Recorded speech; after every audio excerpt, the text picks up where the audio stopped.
Hello, my name is Professor Kathy Jackson and I'm the Executive Dean of the Faculty of Clinical and Biomedical Sciences. Here in the medical school, we are delighted once again to support the National Forum of Health and Wellbeing with their latest event, which this time is looking at obesity. Obesity, as we all know, is a common cause of death and ill health.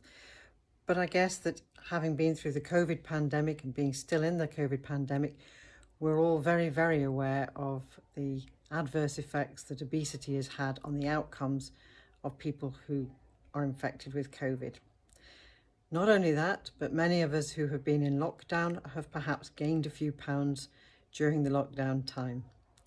So it's a very opportune time for an event looking at obesity from a holistic approach and how we can all help ourselves to keep healthy, to become healthier, and to prevent becoming victims to diseases, viruses such as COVID in the future. So I wish you all the best for your event. I know it will be excellent, they always are.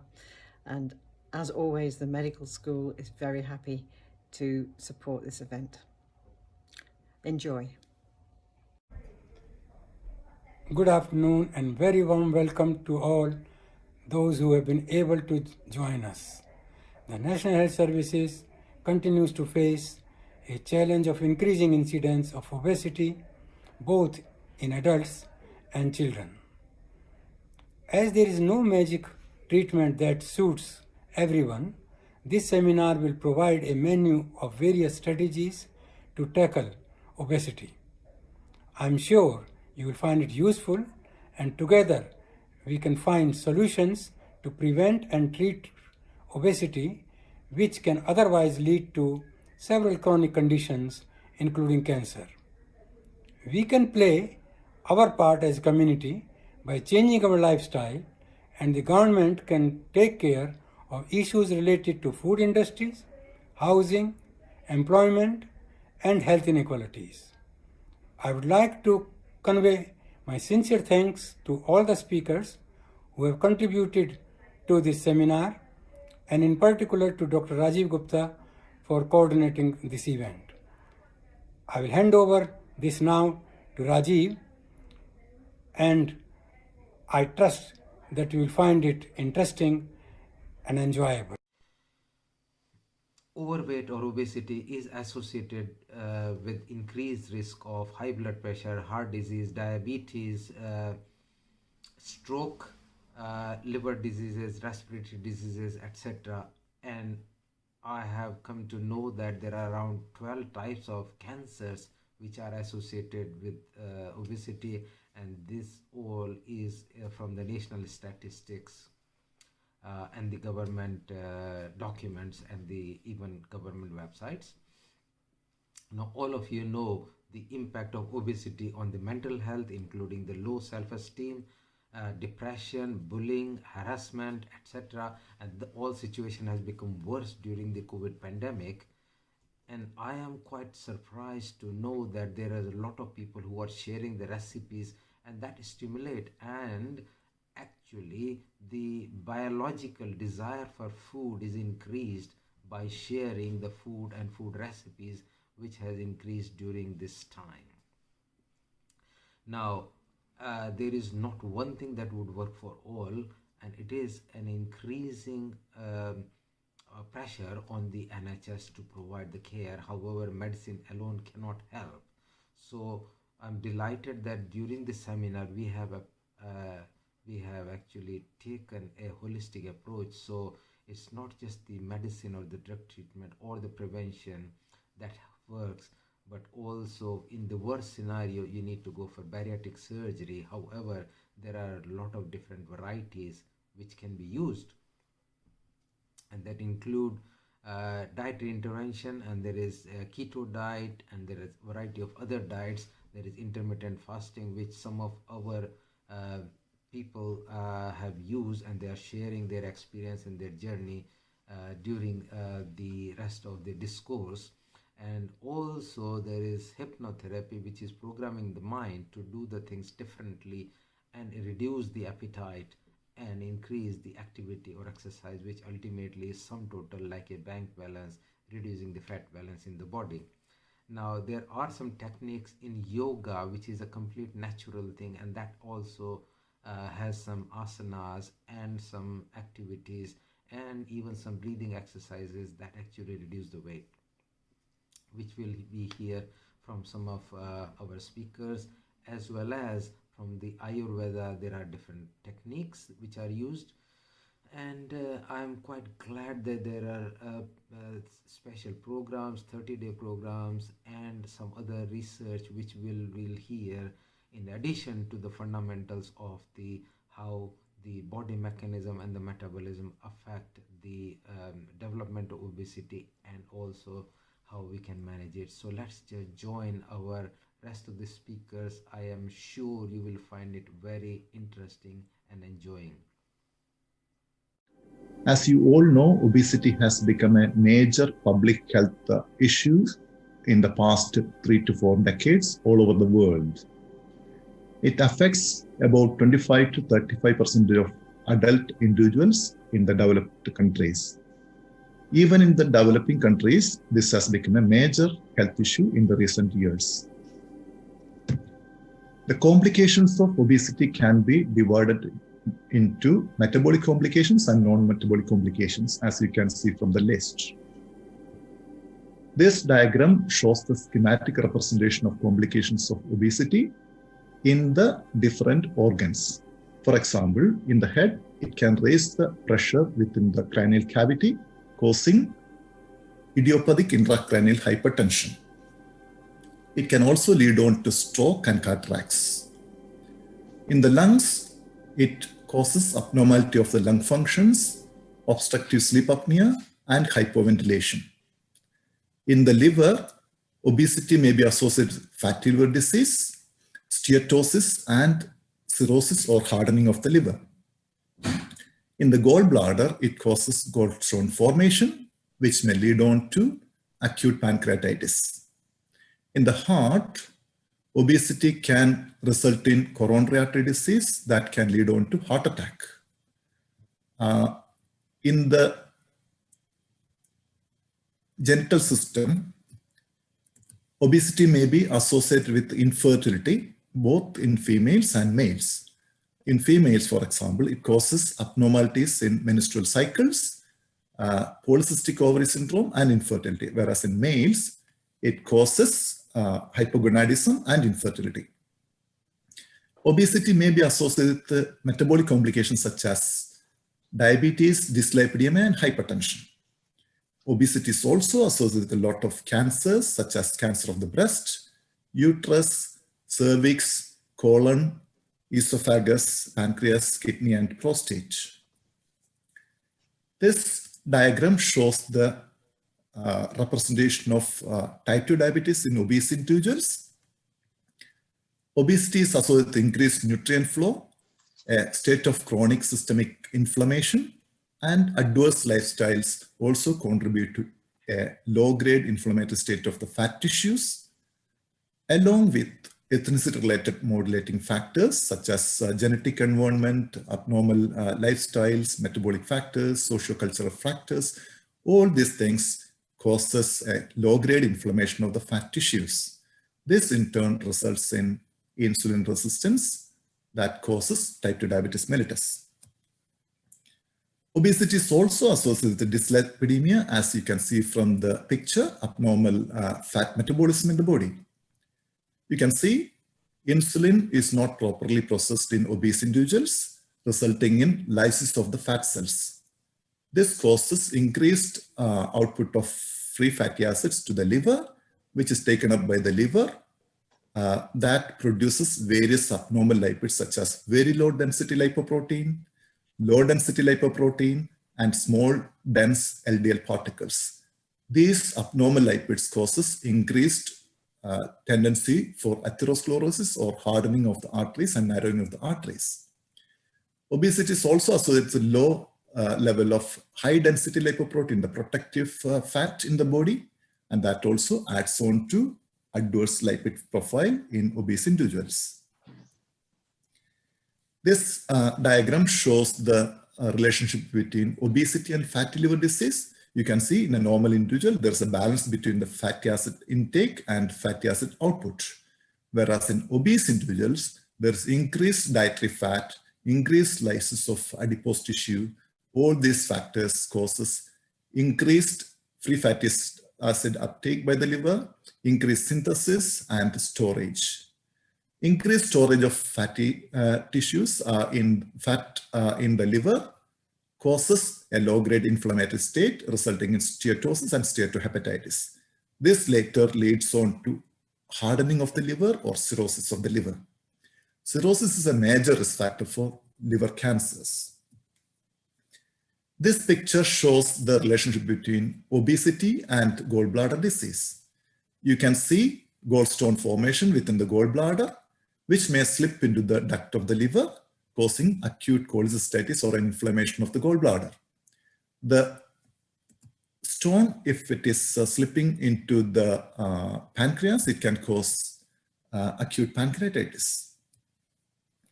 This complex picture shows the relationship between obesity and heart disease. The bottom panel of the image shows the protective factors and the top panel the risk factors. This is the picture of a normal artery in a healthy heart, whereas this is the picture of an abnormal artery from atherosclerosis in a diseased heart. Obesity and overweight is associated with high blood pressure and dyslipidemia, as you can see in the panel, which increases the risk of atherosclerosis and heart disease. Heart diseases from obesity leads on to heart attack, stroke, systolic and diastolic heart failure, abnormality of the heart rhythms, and even death. Obesity is also closely interconnected with arthritis, as you can see from the picture. In obese individuals, there is gross inflammation resulting in production of various adipokines, the chemicals from the fat tissues, and other cytokines which can be inflammatory.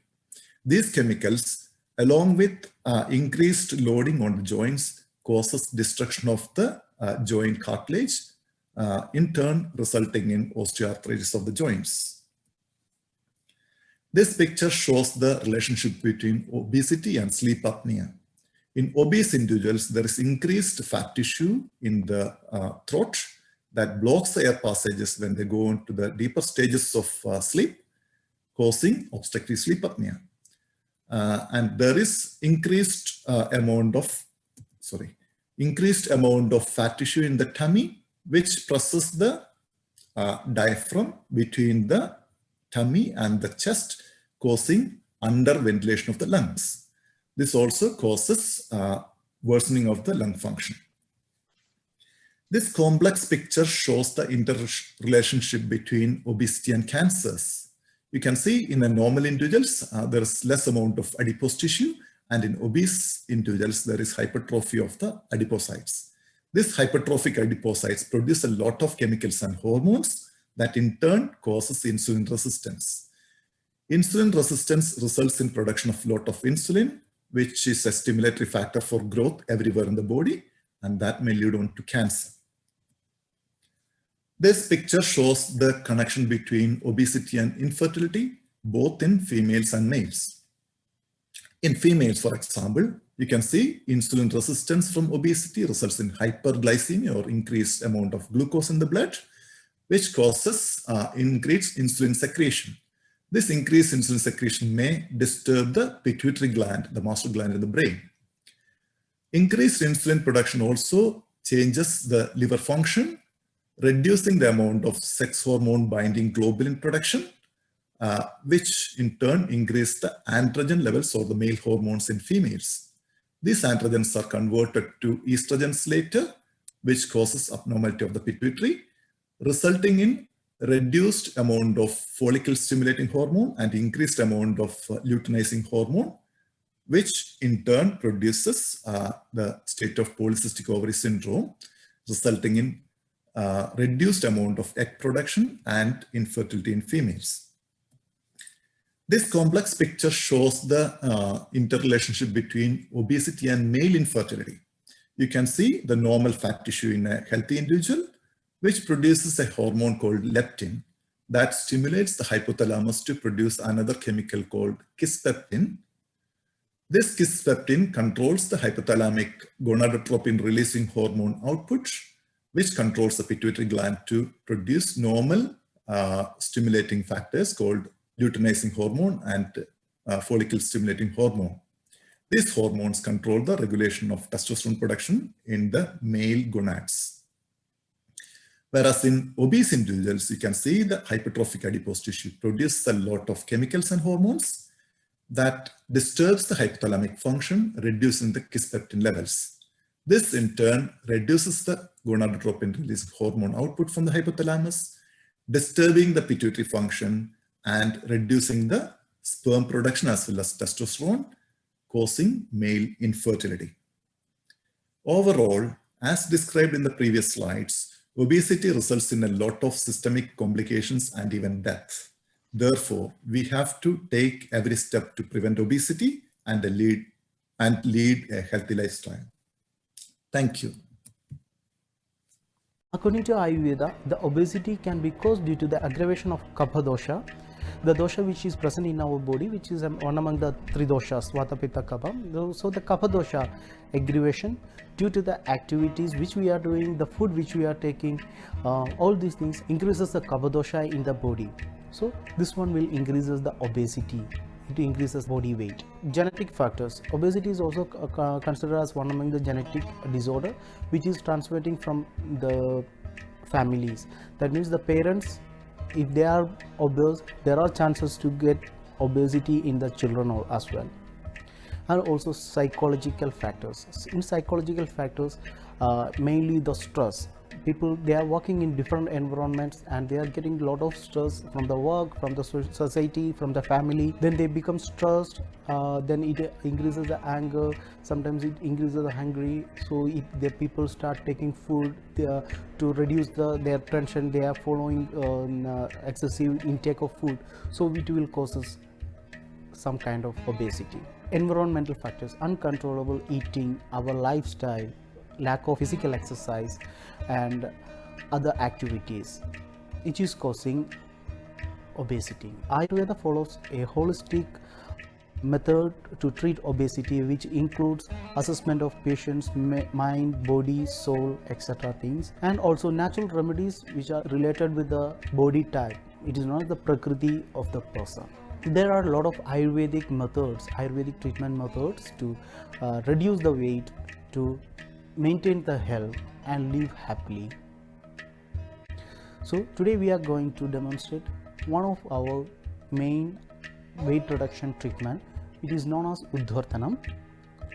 It is the massaging with herbal powder in reverse manner. Normally we are doing massage from head to toe. In this one we are using certain herbal powders, medicated herbal powders according to the person's body type. After the assessment, we are using that herbal powder to massage the person's body from down to top with certain pressure. This will exfoliate the body and it helps to reduce the fat in the body and helps to reduce in the weight. As well as there is another few more Ayurvedic treatments. Anyway, we are going to demonstrate the Uddhartanam, the powder massage to reduce the body weight along with the steam bath. Uddhartanam.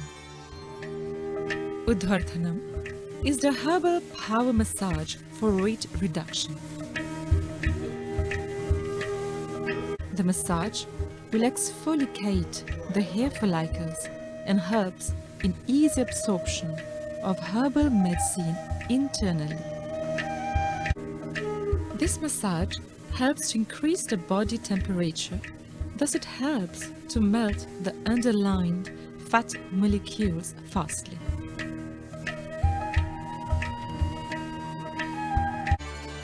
Virechan Gati. Virechan is a Sanskrit word that means laxative. Stand straight with feet together and bend your arms and keep it to 90-degree angle. While inhaling, lift up your arms and while exhaling, come back to 90 degrees angle. We will do it with jump, but those who are suffering from knee pain and back pain, please avoid Virechan Gati. It improves our immune system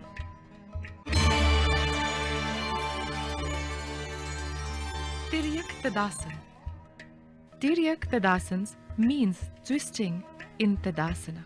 Stand with feet together and fingers interlocked in front of the chest and palm towards ground. Pull the arms forward while inhaling through nostrils. Stretch entire body, keeping the heel on the floor. While inhaling, twist upper half right side, and while exhaling, bring the body back to preparation position. It helps to reduce the belly fat, especially the fat accumulated around your waist, and trims your waist.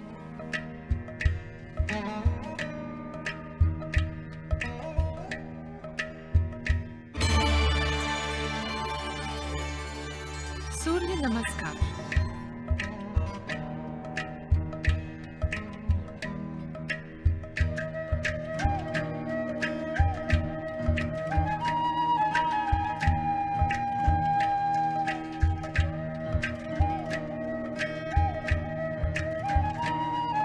Surya Namaskar is one of the most important yoga practices. It is the set of 12 yoga postures.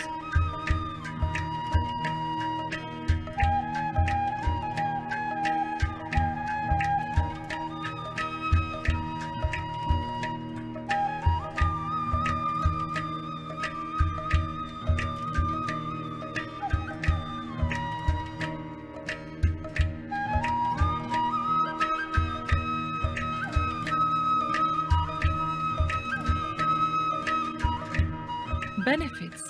It's faster exercise to losing weight. Its postures help in stretching your abdominal muscles. It also helps improving your metabolism. It is good for glowing skin, better digestive system, ensures regular menstrual cycle, and improve anxiety.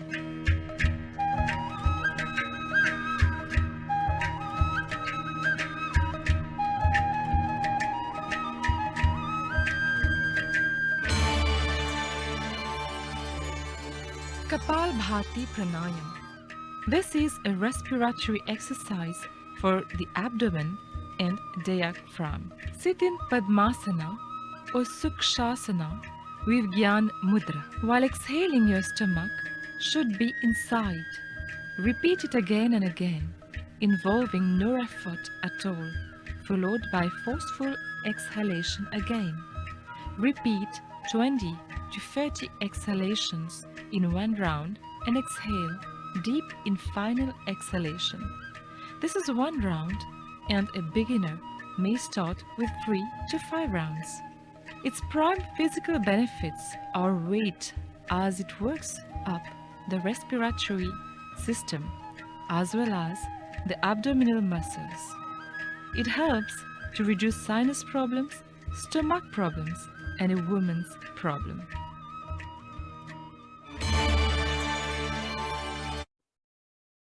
Obesity.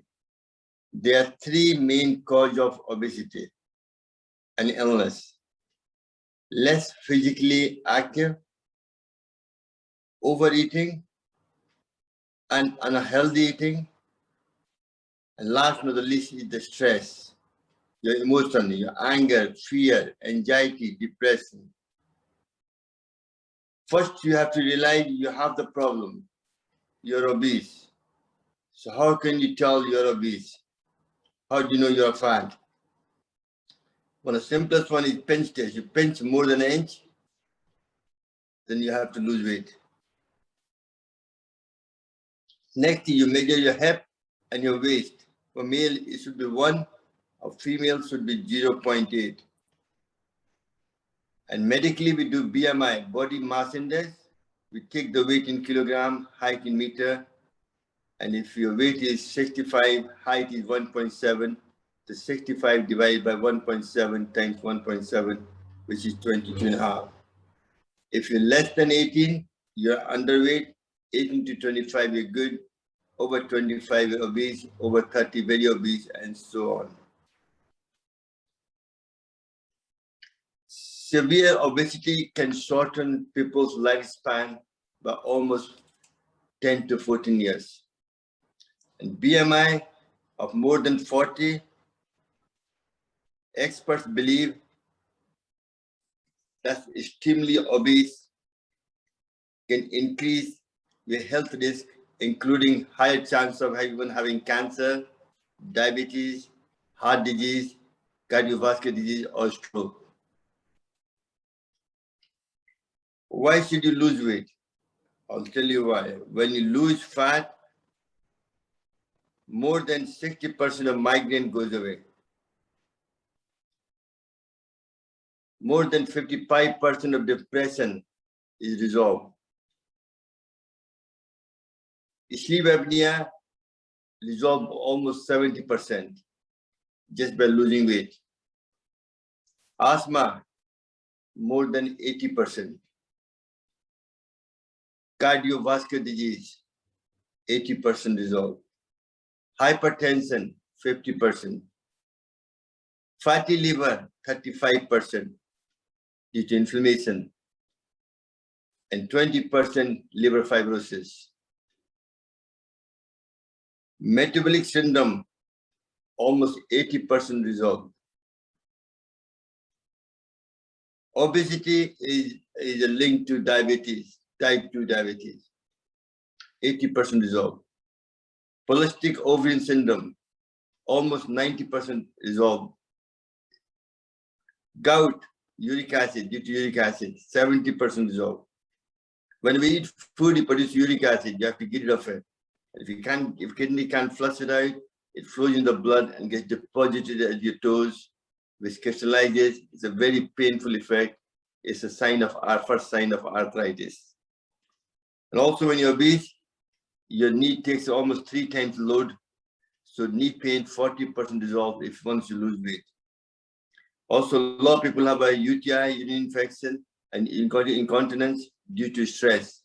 So 40% that's resolved as well. And what they found is over 5 years in reduction, 80% reduction in mortality rate. Overall, quality of life is improved almost 95%. So now you can see how important it is to lose weight. For some people, it's very simple, and some people it's very difficult because of genetic reason and so on. And yoga and pranayama is one of the simplest way pranayama to exercise your internal organ. The benefit of pranayama is increases the level of oxygen in your blood, controls your body temperature, releases good hormones, exercise your internal organs. When I cut my hands, feet off, every single organ you see there, from my lung, my heart, my liver, gallbladder, my pancreas, my spleen, my adrenal gland, my both kidney, for male prostate and female the ovary and uterus, everything is exercised. When the liver is exercised, lipid fat around the liver dissolves and goes out to the respiratory system, and liver can perform an optimum task. Highly clean body is highly immune body. So highly clean body is highly immune body. Remember. So immunity improves to the spleen, bone marrow, and function of liver. As the immunity improves, it's able to remove the dead cell, prevention of lump in the body, cancers, and also remove all the toxin from the body.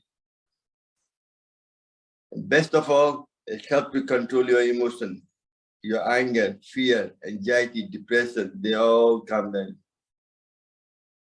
So pranayama is one of the simplest exercise.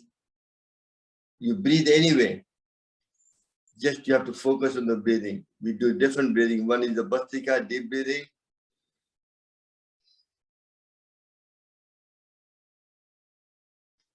This increases the level of oxygen in the blood. Second is Kapalbhati. You're blowing out like a bellow with your lung.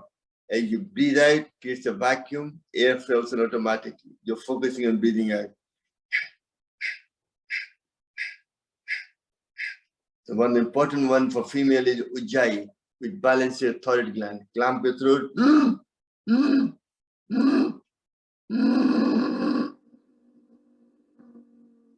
Put your chin down. That helps to massage the thyroid gland. Then close your right nostril. Come up and breathe from left to cool it down. Last but not least is the Anulom Vilom, alternative nostril breathing. You sit in Gyan with the left hand, right hand in Sun Vayu Mudra. Close your right nostril, breathe in. Block, breathe out. Then breathe in from same side. And breathe out. This helps to clear any blockage in the blood vessel. Also, opens up all the energy channel, so energy can flow freely. Prevention of headache, varicose vein, thrombosis, any kind of blockage, which is fatal for the body. And then obviously you Brahmi, you get in front of Brahmi, just closing your earlobe and index finger in your forehead, covering your eyes, and in Khichdi Mudra. So you're taking the releasing of the crown chakra and to get rid of headache and promote good health. So these are the main pranayam, and we do some light exercise like grinding and so on. Simple ones, so even people who are slightly not up to par can still do those exercises and help to lose weight. So hope please promote, find a reason, make sure you do lose weight, because you can see the amount of benefit you're going to have. Quality of life definitely will improve. Om. Take care. Om.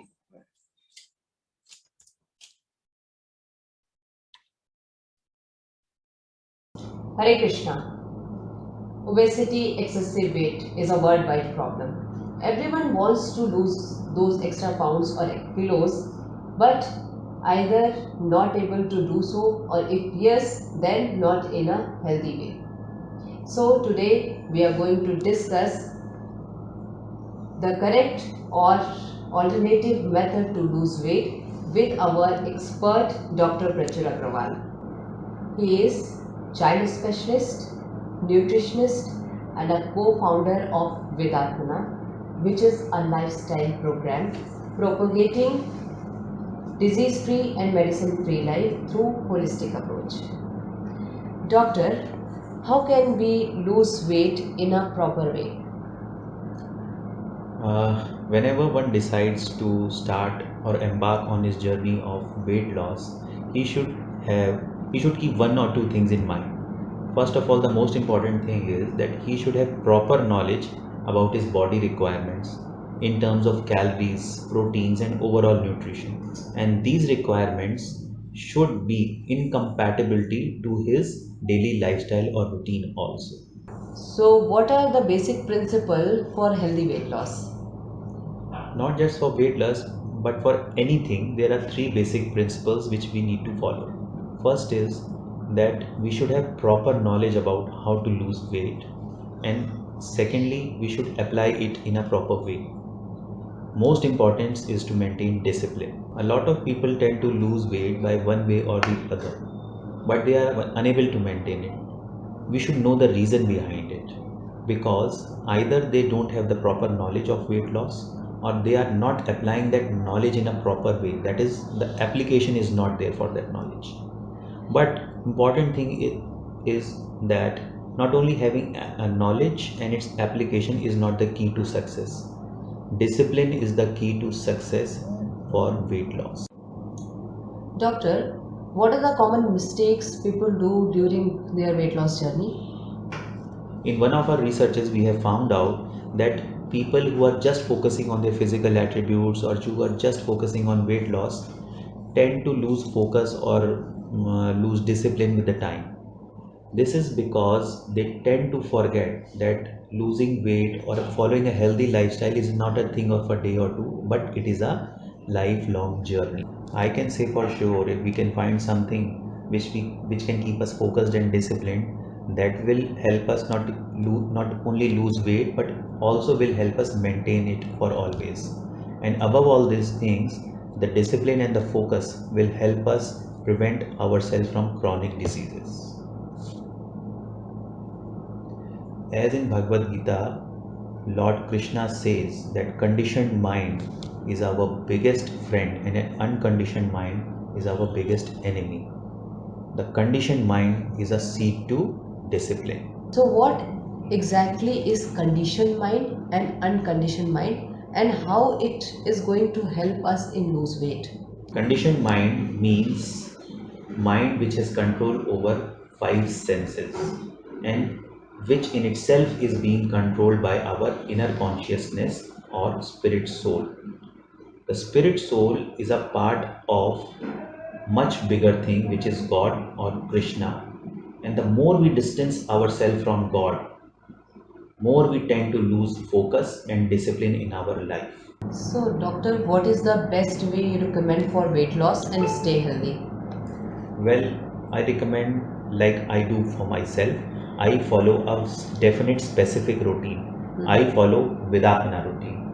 I get up at around 3:30 a.m. in the morning daily. Whatever day it be, like it might be a weekend, still I get up at 3:30 a.m. That is the time of Brahm Muhurta, which is the time of maximum productivity. After I wake up, I do my daily chores like taking a shower and all those things. Then I go for a walk and I do mantra chanting, which helps me keep focus and create discipline in my life. After that, I make it a point that I do sun gazing and sun bathing on a daily basis, which is really good for my bones and for my inner health. My morning breakfast is like a detox water or a herbal infusion, which is totally herbs based. There is no nicotine or maybe caffeine in my morning routine. My morning breakfast also includes fresh fruits based smoothie. My lunch and dinner is at specific times, and it is like really simple. I usually do not indulge in much of proteins. Keep my dinner really simple, which is easy to digest. My evening snack is a fruit based snack with a herbal infusion.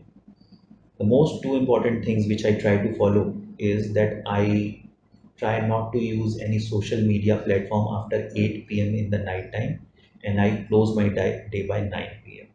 What do you say about protein intake, non-vegetarian food, caffeine intake, or any alcohol sort of thing? Do we have to take these things like people taking black coffee or green tea for weight loss? Is it right? If you go by me, I don't recommend these things because a lot of people are propagating and telling that taking black coffee or green tea is a metabolism booster. You should be taking high amount of proteins in your diet. It is far better than taking carbohydrates. But as I said previously, you should have a proper knowledge about your requirements, your body requirements in terms of calories, proteins, and carbs. Everything is important for you. This body needs carbs, this body needs proteins, this body needs vitamins, minerals, everything. Activate this body doesn't need caffeine. This body doesn't need any stress busters like alcohol, smoking, tobacco, anything of that sort. In case if we are indulging in those things, we are harming our body somehow. Taking excess amount of protein is like really bad. Many of our athletes are now propagating a vegetarian diet, which is really helpful and keeps me really energetic. And it is really good for weight loss also. Thank you, doctor. Uh, Really, it is very informative and very interactive session. Thank you. Thank Hare you. Krishna. Hare Krishna. So what is Ayurvedic approach to slimming? Well, if you look at the Western approach, it's very much based on looking at calories of food, which gives the energy in the food. But if it's only a question of having low calorie food, why is obesity at an all-time high? So we have to look at different approach to slimming. The Ayurvedic approach is different. Instead of looking just at calories, we look at what we call the K value or the kapha value. What that tells you is not just the amount of energy the food's giving you, but how easy it is to digest it, eliminate, and also the amount of toxins it may leave behind. So, for example, 100 gram of white meat to 100 gram of red meat may have the same amount of calories, but are they both as easy to digest? Most would know the answer that white meat is easy to digest than red meat, right? So this is the K value of the red meat is more than the white meat, and that information you can get from the K value. That's one example of what we should be looking at. And K value is something that we have devised. It's an arbitrary figure, and it takes into account factors like how easy it is to digest food, amount of energy, how dense it is, how heavy it is to eat. So mangoes compared to, say, for example, grapes. Mangoes are a lot more denser and have a higher K value than grapes, for example. The other thing we need to look at is what we call the 6 tastes. All food has 6 tastes, which is the sweet, the sour, the salt, the pungent, the bitter, and the astringent. Basically, what we eat normally when you're having a meal. But Western diets tend to have more of the 4 out of the 6 tastes, and therefore there's more of a craving to eat, and therefore put you on weight because you're overeating to compensate for the lack of the 6 spices or the 6 tastes. How do you get a 6 taste? Very easy. Get a spice mix, get something which is going to give you all the spices. Very easy to do. The next thing you want to look at is mindset. A lot of people think that losing weight is all about purely what you eat. In Ayurveda, we say everything happens twice. Have you actually given any thought what you want to look like? How much weight you want to lose? Have you written it down? Have you got a picture of what you want to look like? Most people, when asked, do you want to lose weight, they say yes. How much? Oh, maybe a little bit. That is not specific enough. Next thing you want to look at is what you're eating, how much you're eating, and when you're eating. So what you're eating is the low K value food. So it doesn't mean that you don't eat the high K value food. If you like your red meat, what you do is you compensate by having more of the low K value foods with it. So you could have more spice, more the salads, and less dense food. So how much you eat, 2 handfuls, most people know, but the tendency sometimes when the food is really tasty, or you've been brought up thinking that you must eat everything on a plate, you tend to overeat. When you eat is also important. We have energies running in the body, and as a result, there are certain times when we can digest food better. And so we want to eat in accordance with that. And that is why we say don't eat food too late. We also say after a time it's siesta time because the energy levels are lower. The other thing, of course, we all know is amount of exercise you do, because what you have to also bear in mind is what you already have you want to reduce, and also you want to increase your activity so that you are digesting your food better. So yoga is fantastic to do. You can of course do the aerobic exercises like walking, and going to the gym and doing certain specific exercises. Great. The idea is to be doing some exercises. So those are simple tips that you should follow. And for an action plan, feel free to contact me and I'll give you an action plan that you can very easily follow. Along with, if you want a chart of the K value foods, that too I can give you. Thank you. Namaste.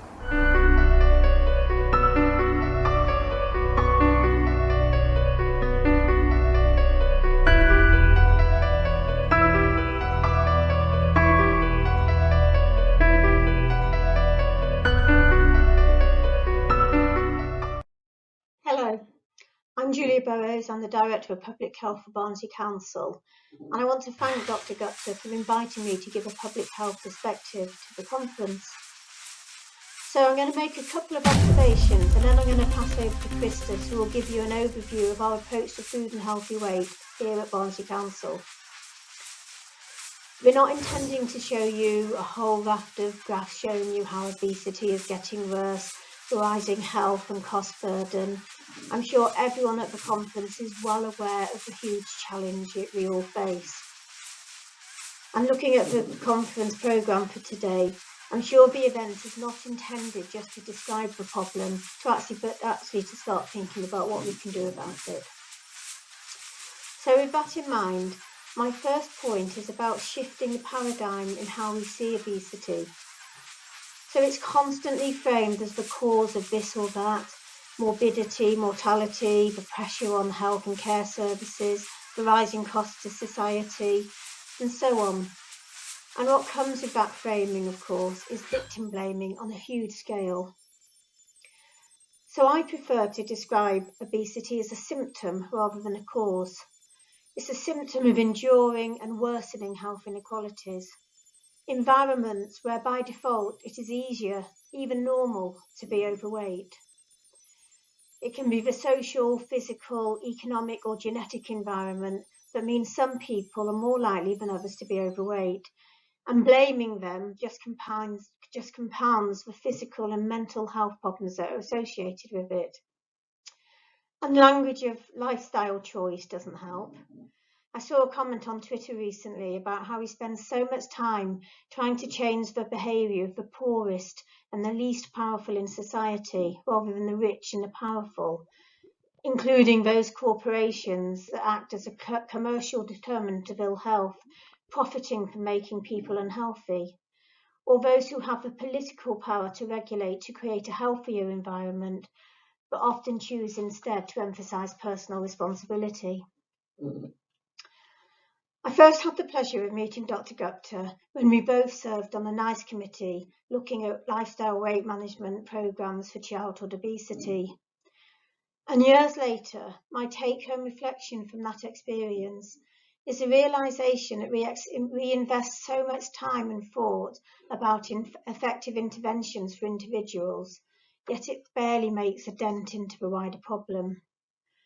The programmes we were looking at reached a tiny percentage of the overweight and obese population of children and young people. And even then, only a small percentage of those taking part achieved a lasting improvement.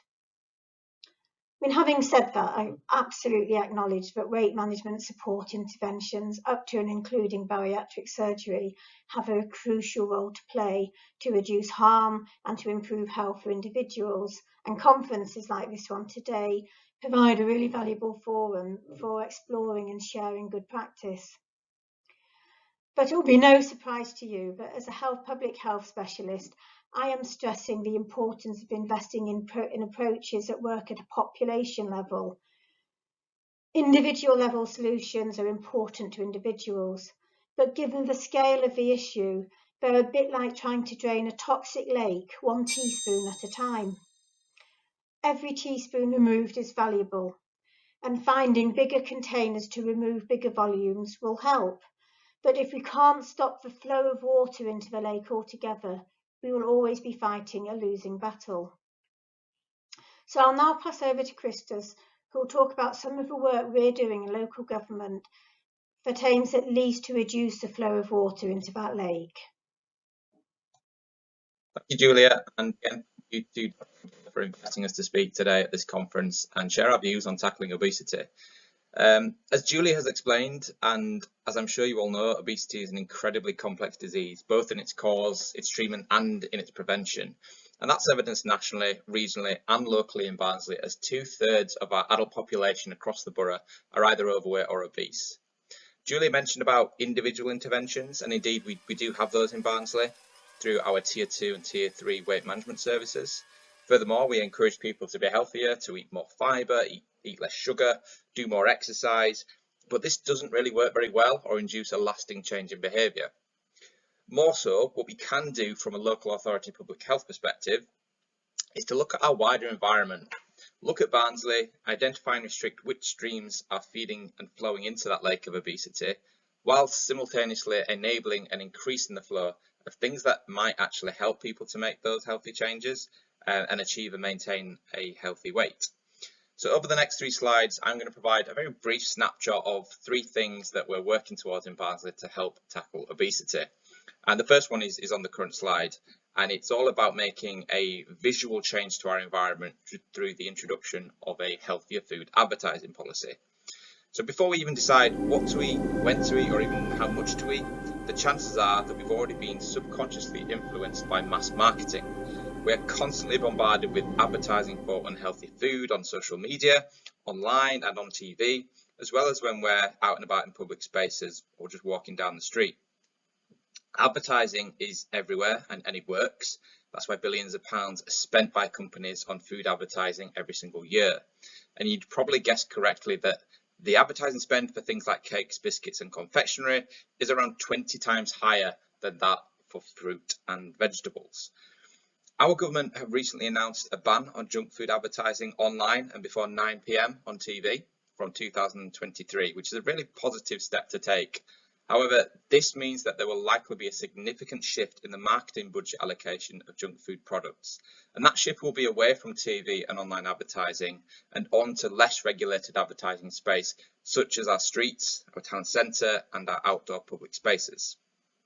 So consequently, at Barnsley Council, we are in the process of writing and implementing our own local policy that will restrict the advertisement of high-fat, sugar and salt products on any council-owned advertising space and hopefully eventually on privately owned advertising spaces as well. But such a policy is not just about stopping it's not about stopping or banning any particular brand from advertising. Any brand can advertise, they just need to advertise products within their range that are not high in fat, sugar or salt.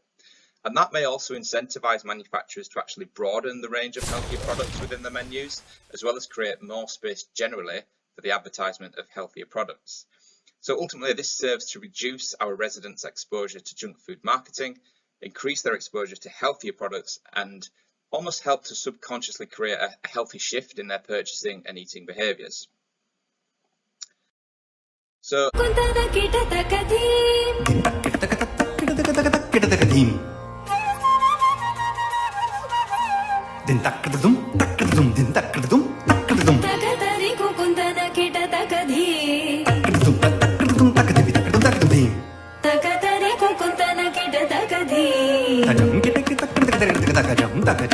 स्वागतं कृष्णा शरणागतं कृष्णा स्वागतं कृष्णा शरणागतं कृष्णा मधुरापुरी सदना मृदुवदना मधुसूदना इह स्वागतं Krishna शरणागतं Krishna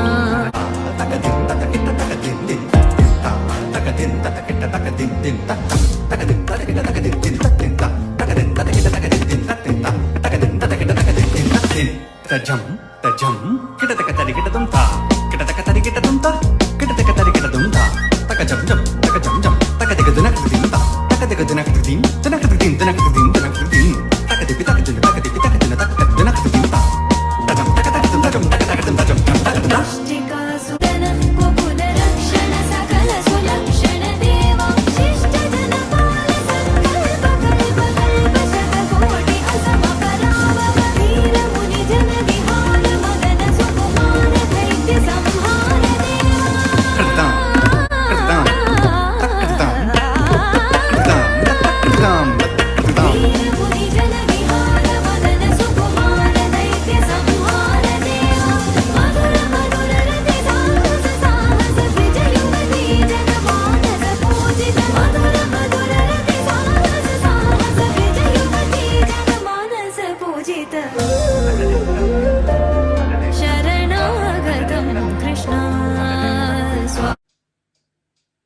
Hello viewers, my name is Amber Basu. I'm a consultant diabetologist at the Royal Bolton Hospital, and it is my absolute pleasure to be in front of you to be able to talk to you, albeit virtually. I'm very grateful to Professor Ramesh Gupta and Dr. Rajiv Gupta to have given me this opportunity to come and talk to you. Obesity, as we have already heard today, that is a huge problem. It's rising very fast globally, more so in the Western world. We have already heard the problem associated with obesity, the mechanism, and how we could adopt a holistic approach to try to deal with this. In my section of the talk, what I would like to cover is to look at the evidence behind some of the lifestyle interventions we talk about in managing obesity, and with my special interest in diabetes, how that might affect the outcomes. We know that obesity is associated with various comorbidities such as type 2 diabetes, hypertension, and others. Type 2 diabetes itself is a cardiovascular risk, and many patients with type 2 diabetes unfortunately would die from a cardiovascular event. So to test this hypothesis, a few years ago, a lifestyle intervention trial was formulated called the Look Ahead trial. The idea of this randomized control trial was to look at if an intensive intervention to reduce weight, whether it would change the outcome of cardiovascular disease in type 2 diabetes. The study population was selected from the age group between 45 and 75 years of age. They had to have type 2 diabetes and a BMI of greater than 25. The number of patients recruited in this study is around 5,000, with the duration of the study to run around 13.5 years. The intervention was a restricted calorie of 1200 to 1800 calories a day, along with at least 175 minutes of moderate physical activity each week. The primary endpoints was any cardiovascular event or at least 7% weight loss during the trial. Now, unfortunately, this trial was terminated a few years early because of the futility of the outcome results. Although we saw a significant reduction in the body weight and their HbA1c at year 1, but gradually that drifted off, and by the time they reached 9.5 years, many of these parameters were very similar to the control. And although in the intervention group they did see a reduction of cardiovascular outcome, reduction in body weight, and reduction in HbA1c, but they did not reach statistical significance, and hence the trial was ended a few years earlier. There has been some controversies around this trial and some criticism about why this trial was ended a bit early, because we all know that cardiovascular disease in this setting doesn't develop that quickly, and it might take anything between 10 to 20 years to develop. And some say that if it was continued for a bit longer, we would have seen the differences. Let us now look at another significant clinical trial more close to home. So this was the DIRECT study, which was organized by the Diabetes UK and the Newcastle team under Professor Roy Taylor. So DIRECT was an open-labeled randomized controlled trial which happened in the UK General Practice. The patients had type 2 diabetes, which were diagnosed under 6 years. The method of the study was that at recruitment, all their diabetes treatment were discontinued along with their blood pressure medications. Just to mention that none of these patients were on insulin. All these patients were put on a diet food supplement with a calorie anything between 825 and 853 calories a day, and this was continued anything between 12 and 20 weeks. Then after that, stepwise introduction of other food items. They all were offered structured education. Primary endpoints: reduction of HbA1c of less than 48 millimoles per mole or 6.5% in old money, and or a weight loss of 15 kilos. Data was collected at the end of 12 months and 24 months. Headline figures: as regards to diabetes remission, in the first year 46% remained in remission and about 24% lost over 15 kilos in weight. At year 2, 70% of those 46% remained in remission and 11% still had maintained this 15 kilo weight loss.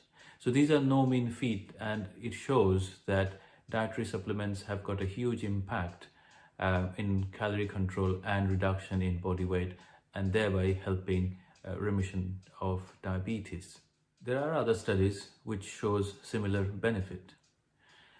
However, in my clinical practice, what I do find that although a patient might be able to lose significant amount of weight by calorie controlled diet, sometimes it's not very easy to sustain.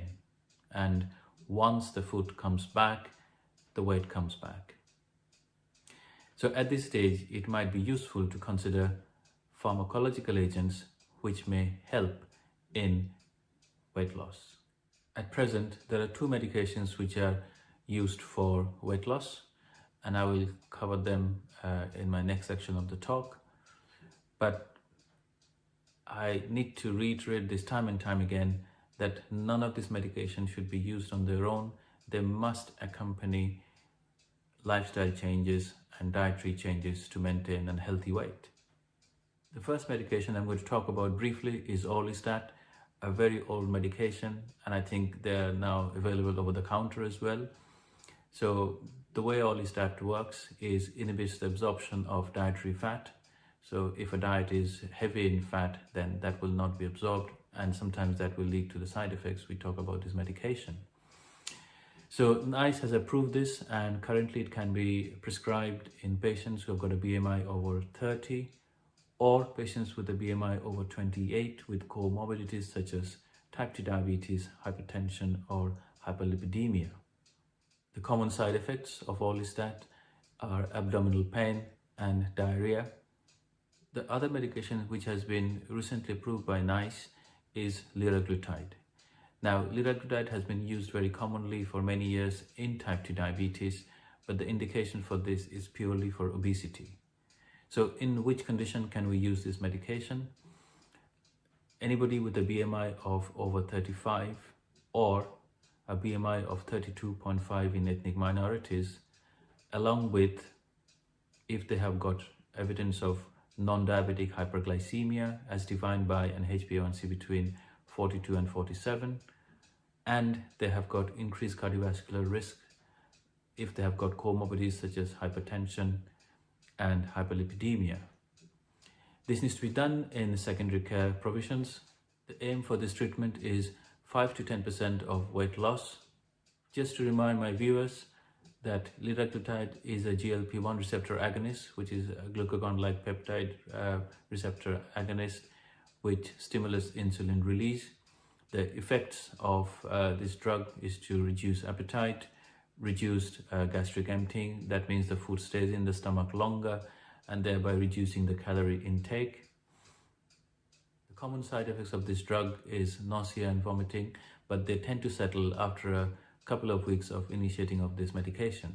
In the field of diabetes, we have seen significant cardiovascular benefits with usage of these drugs, and it might also bring benefits in patients with obesity. So to summarize, obesity is a huge global problem and it's getting worse. But the good news is that we do have a lot of choices now, a lot of interventions which we can offer to our patients to help this. But I must reiterate, it has to be with lifestyle changes first and then pharmacological agents and other interventions such as surgery, which you will hear very shortly. I'm going to touch briefly on exercise before I finish off. General recommendation for moderate activity is 150 minutes of moderate activity every week. Now, there is ethnic variation, and there is a wonderful study by Professor Jason Gill from Glasgow, which shows that for patients from ethnic minority, they may have to do a lot more exercise to get the same amount of benefit of their European counterparts. So to give you an example, for reduction of HbA1c, if an European patient has to do 150 minutes of exercise, for a South Asian, that number is 299 minutes. We need to educate our patients the benefit of lifestyle interventions and then advise them on medication. So my mantra has always been no medication without education. It's been an absolute pleasure to be able to talk to you today. Thank you very much.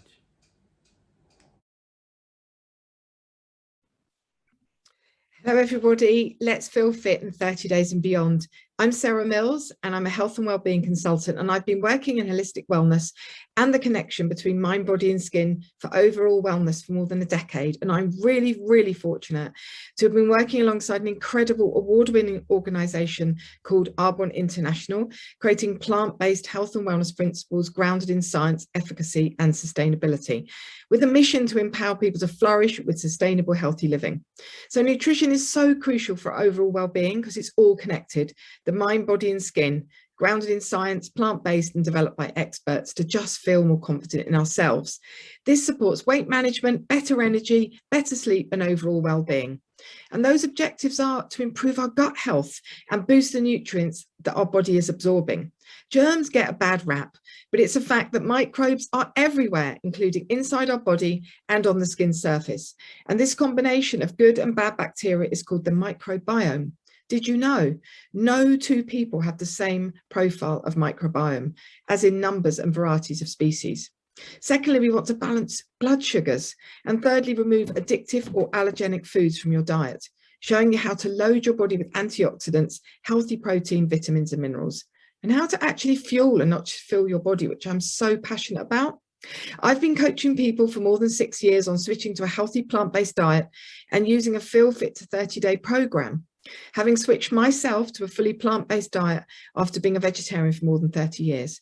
People often ask me, what dietary changes can I make to benefit my gut biome? And that might help with my weight, my energy and my sleep.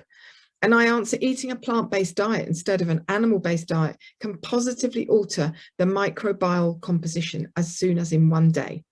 So Feel Fit in 30 days is designed to help identify any foods you're eating that might not be serving you. So here are 6 steps that I recommend to feel fit in 30 days, supported also with health coaches and accountability groups online to be by your side throughout the entire journey. Number 1, avoid the following, as these are foods that generally are not beneficial for overall well-being. Artificial sweeteners and refined sugars, such as sucralose and aspartame, alcohol, coffee, dairy, and wheat and gluten-containing products. Number 2, eat healthy, balanced food and nutrition intake every 4 hours. Choose a smoothie. I love it. 2 scoops of Feel Fit pea protein with 20 grams of protein and 20 added minerals and vitamins. Veggies such as spinach or kale or pumpkin and avocado. Fruits such as berries or apples. Eat a healthy, well-balanced meal once a day. Include healthy snacks as needed to help maintain energy. Drink plenty of water to stay hydrated and support normal bodily functions, including digestion. And try to drink at least 6 to 8 glasses of water a day. Number 3, get moving. Go for a walk, move your body. Any gentle movements are good for you. They stimulate your system. Be mindful, think positively, mind your mind, decide who you associate with and what you read and what you watch. Fill your mind with goodness and limit the exposure to negativity. Get out into the green, get out into nature, go for a walk. Number 4, get enough good quality sleep. This is a major issue for so many people when stress levels are so high. Not enough sleep can actually cause weight gain, low energy and food and poor metabolism. So aim for 6 to 8 hours every day. And number 5, track your goals and process. What do you want to achieve? How can you want to feel? Write it down. Give yourself a smile when you change your eating habits for the better, however small. Keep a food diary and celebrate each day for the good. And lastly, get ready for 30 days and beyond. Establishing a healthy lifestyle every day. Let's all decide to reduce obesity. Use the tools that are there to make this a real possibility. My body has to get me through my life journey, and so has yours. I want to look after it. I want to be resonating at my optimum weight, and I want to support as many others to do that too. I want to get through it well and not break down. I must have good sleep, good exercise and nutrition. I am a true believer in living a holistic, healthy lifestyle, one that everyone can achieve. Our Feel Fit in 30 Days guide is meant for anyone who's seeking a journey to a healthy lifestyle to jump right in, regardless of your current lifestyle, weight or habits. I can't wait for you for joining me, and thank you so much. Let's all jump in together.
So the first question I got asked was what triggered me to lose weight. I would say I've been trying to lose weight most of my life. A couple of years ago, I got tired of feeling uncomfortable all the time.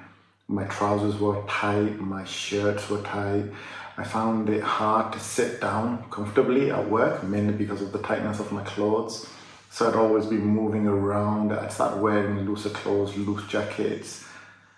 I also started getting a lot of back pain and increasing knee pain. I found it hard to walk. I would actively not look for stairs to climb. I would make sure I catch a lift wherever I go. And around about 2002, I would say my weight was around 120 kilos. Actually, it was 120 kilos, I know that for a fact. And steadily over the years, I managed to climb it all the way to 145 kilograms.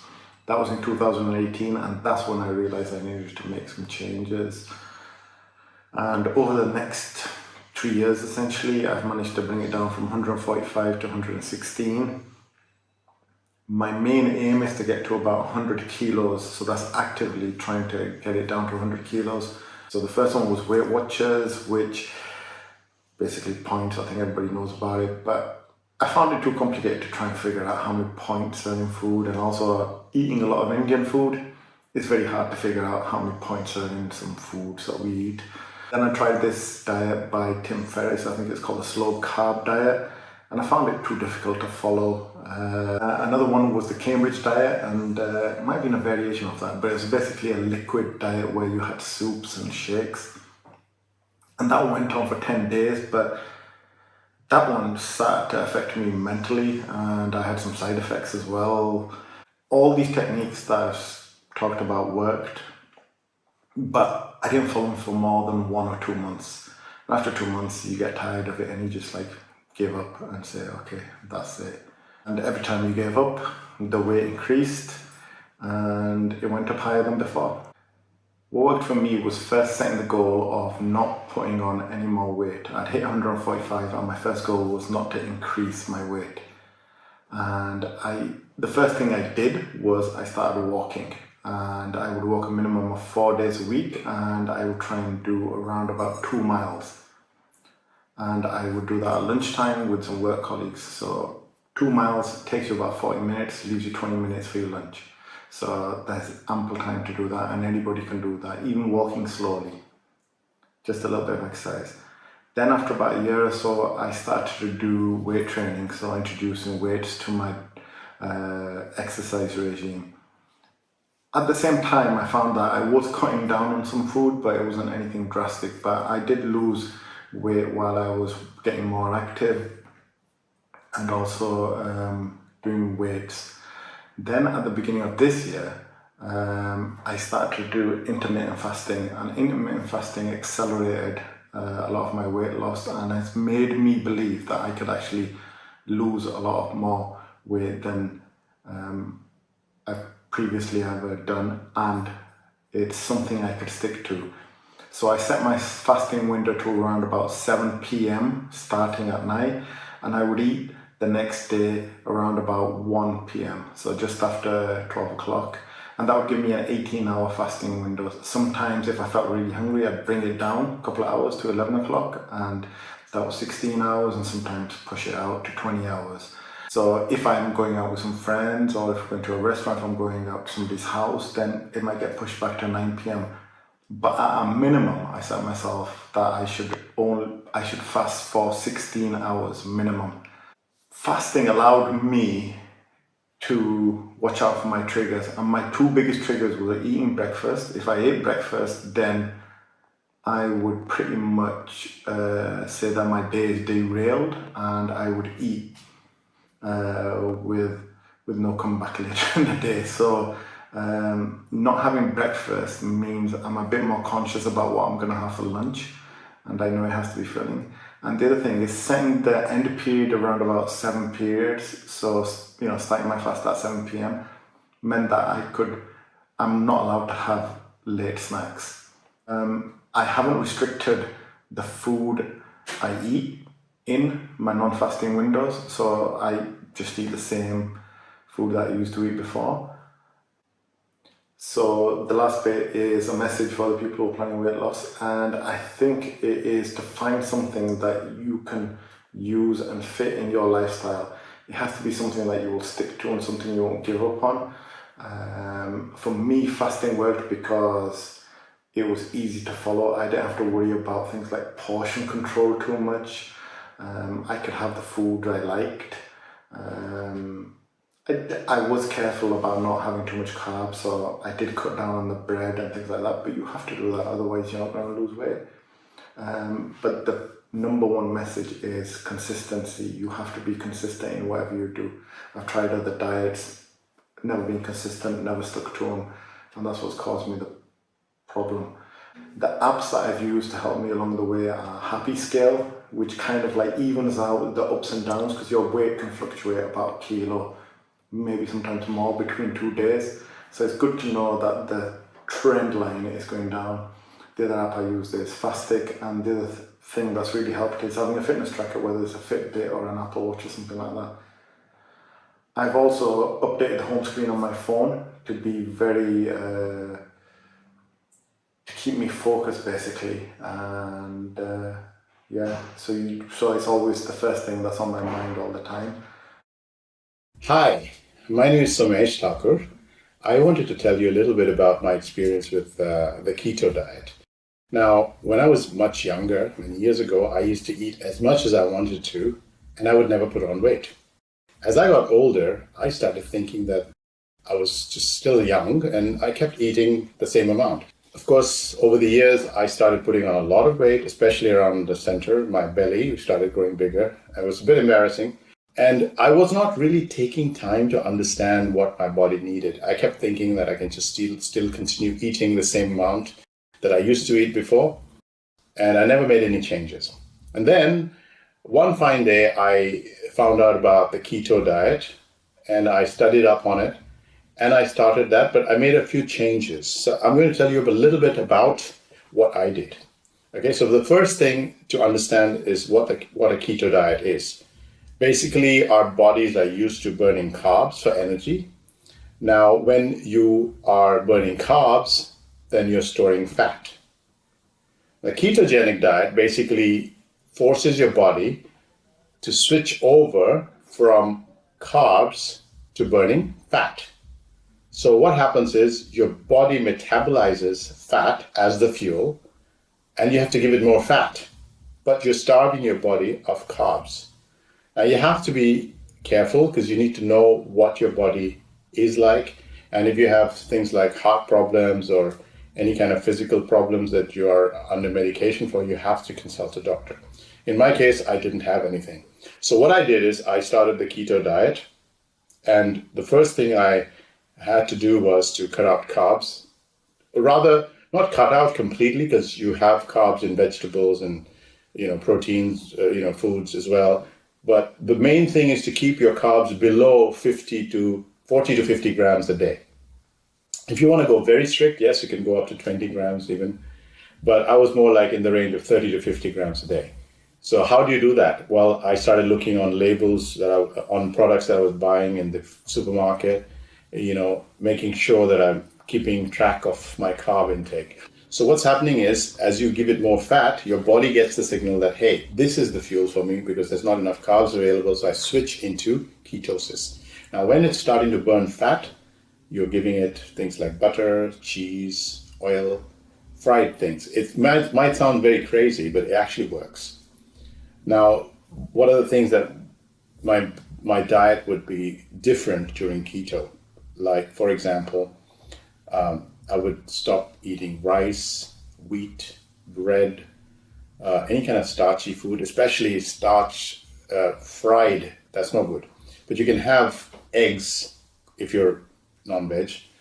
You can have meat, you can have cheese, you can have butter. So a lot of times what I would eat in the morning, for example, breakfast, I'd have an egg with cottage cheese, or eggs with soft cheese or some cheese. Okay, I would have, if I get hungry, I would have like more cheese or I can have vegetables. Now, normally the keto diet, a lot of people focus only on the fat and they don't have enough vegetables. Now, what happens on the whole is when your body is not getting enough carbs, your body starts to lose water. So initially, the first day or two, you're going to see a drop, like a kilo can go just like that in one day. But don't be too excited about it, because this is just body weight in water that's going out. And you have to really make sure you're hydrating yourself, drinking lots of water, because otherwise you're going to get dehydrated, you're going to get constipated, you're going to have other problems. So you have to make sure you're drinking lots of water during this time, especially. Now, one of the things that happens when you're switching from normal carb-based metabolism to keto, which is fat-based metabolism, then you're going to get something called a keto flu, where you feel sluggish and you might feel a little bit sick for a few hours. Could last a day or two because your body's switching. But now that I've been doing it for a while, I switch back and forth. I find that it lasts me maybe half a day. So your body gets more used to the switches. Just one very important thing to keep in mind before I go forward. You have to avoid sugar. Don't have any kind of sugar, including fruits. Okay? Fruits, even natural sugars, you can't have if you're doing this diet. But you have lots of really tasty food available in that realm. So what did I do? What are the kind of foods that I ate? Like in the morning, I was eating, I told you for breakfast I'd have an egg with some cheese. Then I'd have coffee with cream, not with milk, because it's got a lot of fat content in it. And actually, I didn't feel hungry. That's the amazing thing. Now, for lunch, maybe I would have cauliflower rice because it's very low carb, or I'd have swede, which is very, very low carbs, but it can take mashed potatoes, the place of mashed potatoes. You can have mashed swede, put in some butter and some cream into it, or creme fraiche, and it can taste very nice. And then you can have proteins. Be careful of too many beans like chickpeas or kidney beans, chili beans, those kind of things, because they have a lot of carb content, so be careful. But you can have cannellini beans, which are the white navy beans. They're very low carbs. And then make sure you have lots of vegetables. Traditionally, a lot of keto people don't eat tons of veggies, but I do. And I felt that was important because it gives you roughage and your body needs those nutrients. And then dinner, again, you have other things similar, I have meat and, or eggs, cheese, and vegetables. So that's what I would do. And normally I wouldn't feel hungry because your body's got a lot of fat and it's taking in fat and using that as fuel, and it takes longer to burn fat as fuel. Now, so what were the results? Okay, over 6 months, I lost about 14 kilos. And it was quite amazing. I lost 2.5 inches around my waist. Then I was quite happy with the results. So I went from 87 and a half kilos down to about 72.5, 73. So it was like I was averaging around the 72, 73 mark. When I came off the diet, I went back to a normal diet, but then I found that I was a lot more aware of what my body needed. And if I have like periods of, like a lot of parties or celebrations, birthdays, relatives, visiting friends and families and all that, then I know that after that, I have to just pull myself back a little bit and have a few less meals with heavy carbs, and even go to a low carb diet where I'm having maybe one meal with carbs and another meal with like really low salads and things like that. So that way I'm able to sort of manage. And I've had times when I've put on a bit more weight. I've actually gone back onto keto as of about a week or 10 days again, because we had the holidays and we had a lot of relatives and friends and family. And so I put on a bit of weight, and now I'm starting to lose again. So it's been about a week. I've lost about 1.5 kilos. Again, that is a lot of it is water weight. So I don't get too excited, but slowly, I think over the next 3 weeks, my goal is to cut back down to about 73. I'm now 77, and I want to get back down to 73. So I hope that in the next 3 to 4 weeks, I will be able to do that. And I have done that in the past, but you just have to be strict with it. control the keto flu the first day or two by drinking water. And you don't have to actually switch straight from a normal carb-based diet, which we mostly are on, to keto straight away. You could even ease off and go into the keto diet over a period of a week by lowering your carb content. So you're going low carbs and then to keto. So that's actually a better way to do it. I hope this helps. I'm happy to share my story with you. And don't give up. Whatever it is, you can do this. It's not that difficult. You just need to have some determination and perseverance, and don't get discouraged if you at first don't hit your goals. But any progress is better than none. So just keep going, and I wish you all the best. Thank you. So what are the impacts of obesity on health? It leads to further diseases. We call it comorbidities. It reduces the quality of life, and there's increased chance of morbidity and mortality, greater healthcare cost. Currently, it costs directly and indirectly up to 15 billions to the UK economy. So what is obesity surgery? It is also called bariatric and metabolic surgery. It is not a cosmetic surgery and does not involve removal of adipose tissue or fat. In basic, it involves reduction in the size of the stomach and some element of malabsorption by using the small bowel. It leads to better health through durable weight loss, resolution or cure of comorbidities like diabetes and sleep apnea, and improves day-to-day quality of life. So why surgery? Non-surgical treatments are not effective in the long term, as evidenced by various high-level randomized trials or evidence. Obesity surgery is currently the only proven method of sustained and effective long-term weight loss. Surgery cures or improves obesity-associated diseases. Risk of surgery are very, very small in comparison to remain obese. So the National Institute of Clinical Excellence has given some indications for surgery. If somebody's body mass index, which is measured by weight in kilogram by square of height in meters, if it's more than 35 or 40, you're considered for surgery. If you're fit enough and understand the surgery and want to commit.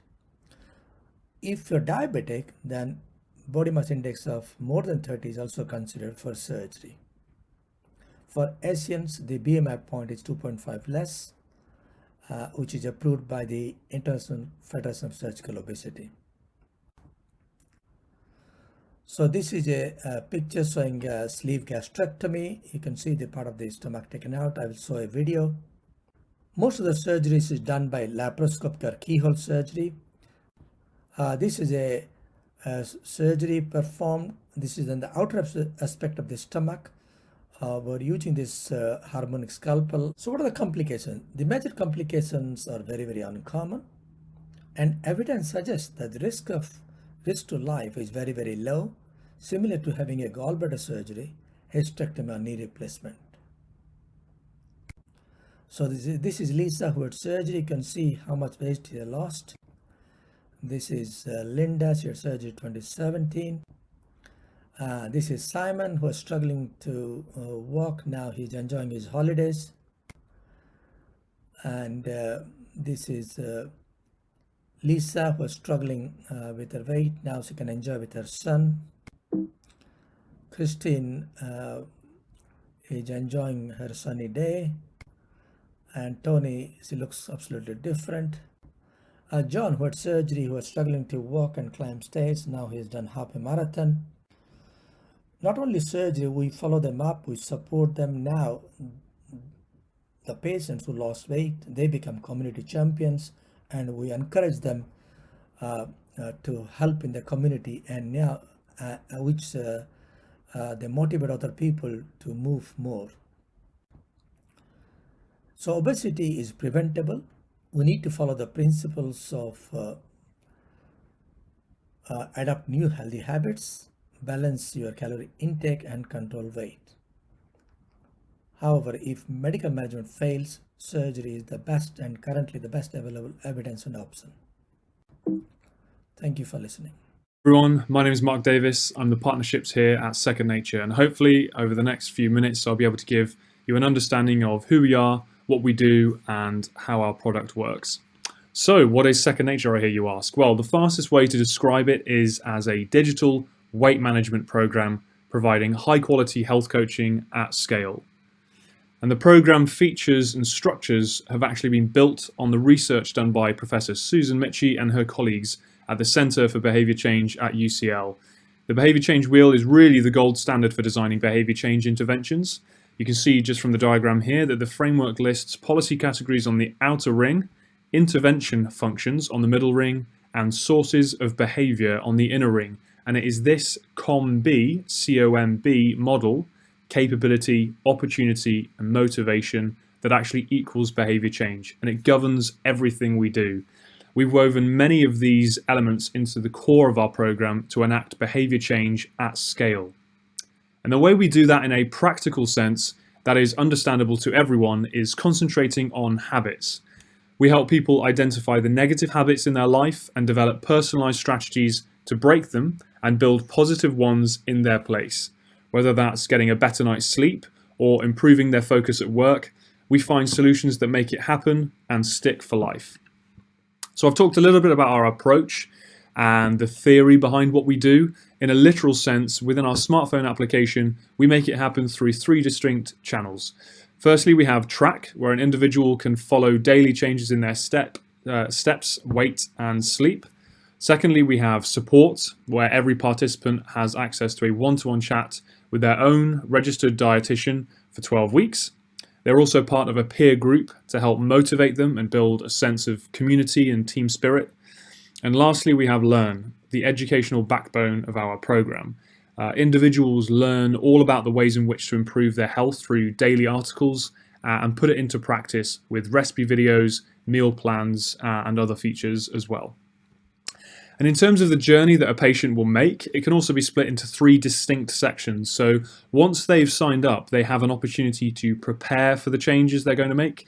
They then embark on the core 12 weeks that I've already mentioned, and then supported by the health coach and peers to make significant lifestyle changes.